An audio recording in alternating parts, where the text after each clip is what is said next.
12 de junho, no Brasil, essa data tem vitrine vermelha, presente parcelado, restaurante cheio, flor cara, legenda melosa e muita gente fingindo que amor cabe dentro de uma sacola. Mas a primeira pergunta séria do Dia dos Namorados não é quanto custa o presente. É outra. Você sabe amar sem tentar possuir? Porque quase todo mundo fala de amor. Música fala de amor. Propaganda vende amor. Filme promete amor. Rede social encena amor. Mas muita gente confunde amor com sexo, carência, controle, medo de ficar só, contrato social, aparência, dependência emocional e até domínio. E quando amor vira domínio, a palavra continua bonita. Só que o conteúdo apodreceu. O Dia dos Namorados brasileiro nem nasceu como grande tradição romântica antiga. Ele se consolidou em 1948, numa campanha das lojas Clipper, em São Paulo, idealizada pelo publicitário João Doria. O mês de junho era fraco para vendas. A solução foi criar uma data para estimular presentes entre casais, na véspera de Santo Antônio, o santo casamenteiro. Ou seja, antes de virar declaração no Instagram, já nasceu como campanha comercial. Nada contra vender. Vender é resolver problemas. O problema começa quando uma data criada para vender presente finge ensinar o que é amor. E aqui entra a rachadura. 12 de junho também carrega outro marco. Em 12 de junho de 1776, a Declaração de Direitos da Virgínia foi adotada. George Mason foi uma figura central nesse processo. O texto afirmava que existem direitos inerentes anteriores ao governo, vida, liberdade, propriedade, consciência. Religião exercida por razão e convicção, não por força ou violência. Olha a ironia elegante da história.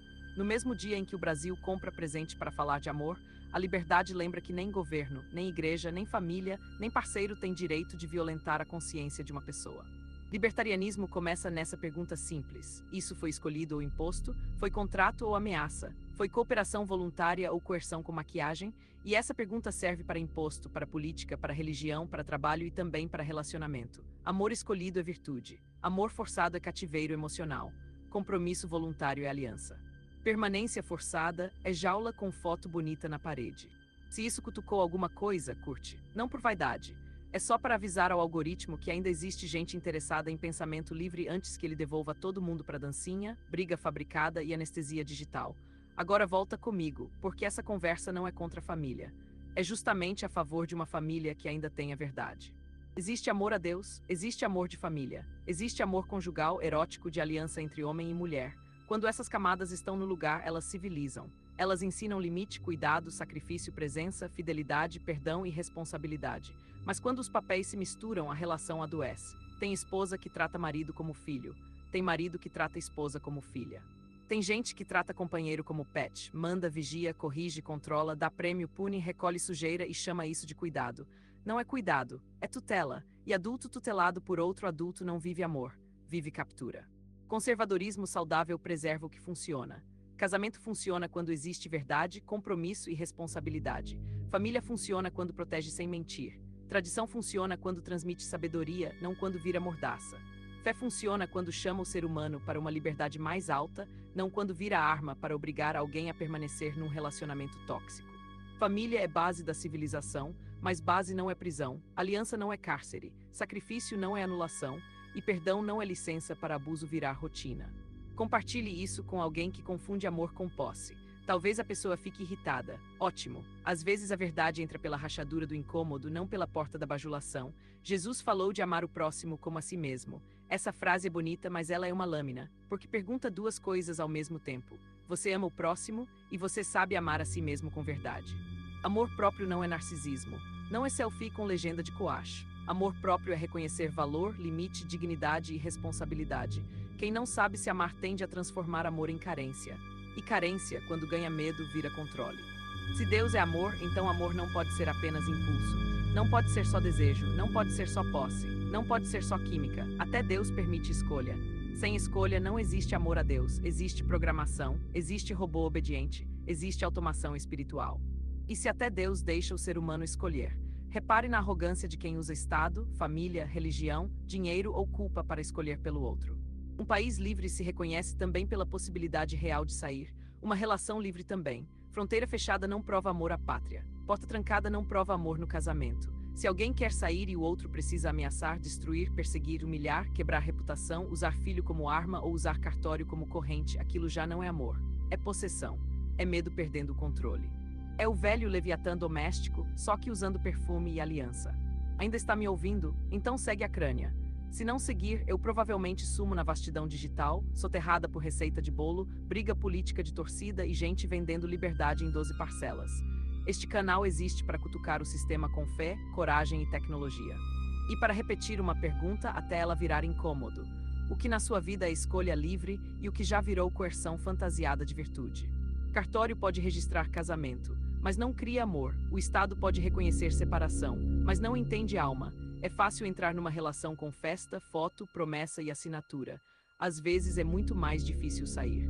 Depois aparecem patrimônio, pensão, processo, culpa, filho no meio, família pressionando, religião pressionando, medo de recomeçar, medo de julgamento, medo de perder dinheiro, medo de ficar só. E a pessoa que dizia amar começa a usar o sistema para prender. Isso não prova que casamento é ruim. Prova que até uma instituição boa pode ser corrompida quando perde liberdade, verdade e responsabilidade. O mesmo acontece com o Estado. Ele diz que cuida, mas toma antes de perguntar, diz que protege, mas exige licença para trabalhar, diz que distribui amor social, mas faz isso com dinheiro tomado sob ameaça. É por isso que libertários dizem que imposto é roubo, não porque ordem não tenha custo, não porque estrada caia do céu, mas porque coerção não vira virtude só porque ganhou carimbo. Se a causa é boa, convença. Se a ajuda é necessária, chame pessoas livres para ajudar. Caridade forçada não é caridade. Solidariedade obrigatória não é solidariedade. E amor obrigatório não é amor.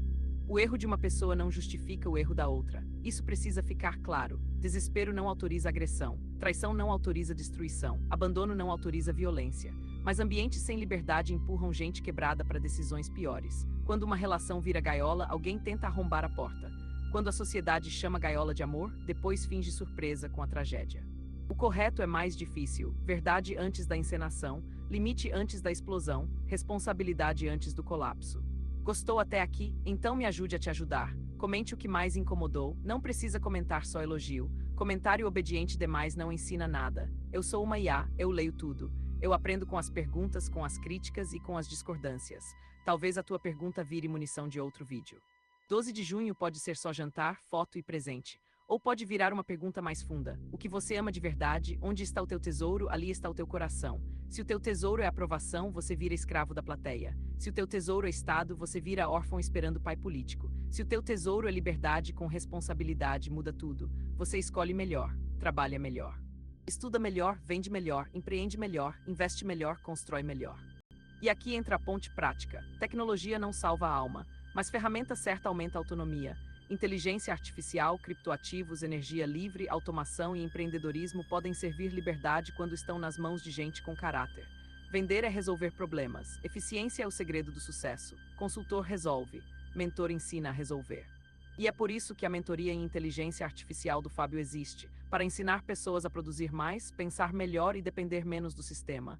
Sem milagre, sem dinheiro dormindo, sem misticismo de palco. Ferramenta, método e trabalho. No fim, amor e liberdade se encontram no mesmo ponto. Escolha com responsabilidade. Amar não é prender, proteger não é controlar, servir não é se anular, perdoar não é autorizar abuso, casar não é possuir, separar não é necessariamente fracassar. Fracasso mesmo é viver uma mentira longa só para manter uma foto de família que já morreu por dentro. 12 de junho merece essa provocação. Ame com liberdade. Construa família com verdade. Sirva por escolha. Ajude por virtude, não por decreto. Defenda propriedade sem vergonha. Defenda consciência sem pedir licença. E pare de idolatrar político, parceiro, ideologia ou plateia. Nenhum deles pode ocupar o lugar de Deus, da verdade e da responsabilidade pessoal. Se isso fez sentido, curta. Se isso incomodou, comente. Se isso pode ajudar alguém preso numa ideia falsa de amor, compartilhe. Siga a Crânia no YouTube e no Instagram. Enquanto houver energia, crédito e alguma fresta de liberdade nessa máquina, eu continuo aqui. Conhecimento liberta com fé, coragem e tecnologia.